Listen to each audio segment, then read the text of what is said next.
By a show of hands, how many of you have worked a minimum wage job? All right, great. And that's how we all get into the workforce. I myself have worked a minimum wage job. It was at a pizza shop, and I made around $8.50 an hour. And I worked around 15 hours a week after school.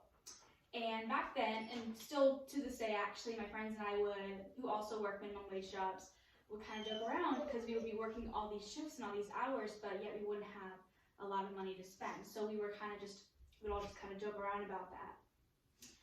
However, those jokes aren't so funny to others.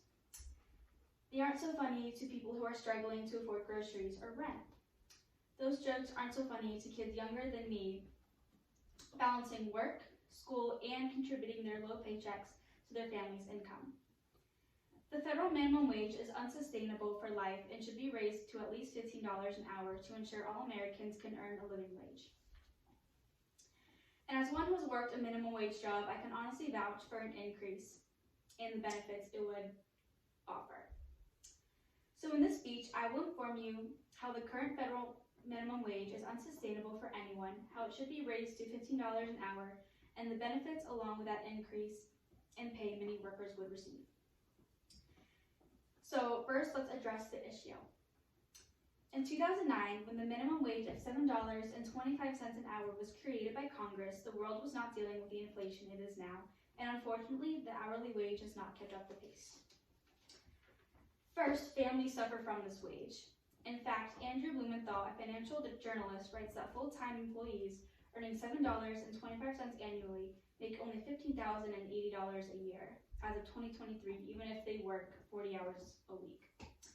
This places these families well below the poverty level of $19,720 annually. Especially with inflation, earning $15,080 annually will not allow you to provide the necessities you need for your family, let alone yourself. And this brings me to my second point of how the wage doesn't even provide enough support for a single person to support themselves. Emily Stewart, writer of the newsletter The Big Squeeze, interviewed a young man named Jordan who earns a minimum wage working as a cashier at Dollar Tree. So when she called to interview him, he first reached out to her and told her that basically he was calling her on his Kindle because his phone broke and he couldn't afford to fix his phone. And the reason he couldn't afford to fix his phone is because previous year he was in the ER a lot of times due to various illnesses and owed $2,000 in medical bills. And that's $2,000 that he can't make up. And that's because Jordan also lives with his mom, and basically he, as a young man, has to contribute some of his low income to their rent, and even then they barely make ends meet. And finally, there's been evidence shown that areas that pay minimum wage have the lowest employment rates. Economists David Newmark and William H. Washer surveyed 2 decades of research into the effects of minimum wage laws in 2008. And what they found was a direct correlation of low employment rates to low wages. So now we know the struggle or the problem, it's time to talk about the solution, which is raising the minimum wage to at least $15 an hour. And this would provide substantial benefits to working citizens. And the best way to do it would be to gradually increase it. So what people get nervous about when people want to talk about, hey, let's increase the wage, is especially small businesses in the economy, because it would be really tough for small businesses because $15 an hour is a lot.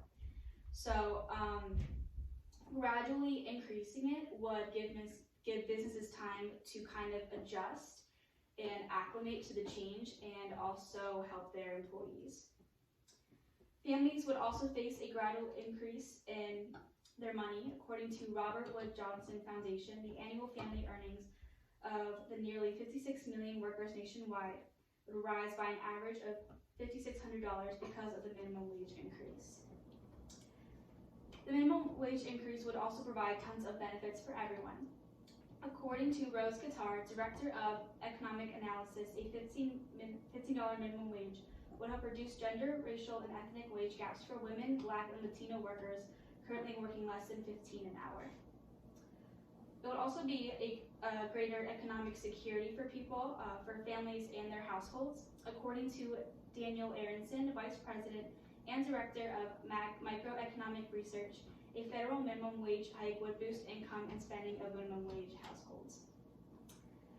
With all said, the minimum wage should be raised to at least $15 an hour to ensure all Americans can live a healthy and sustainable life.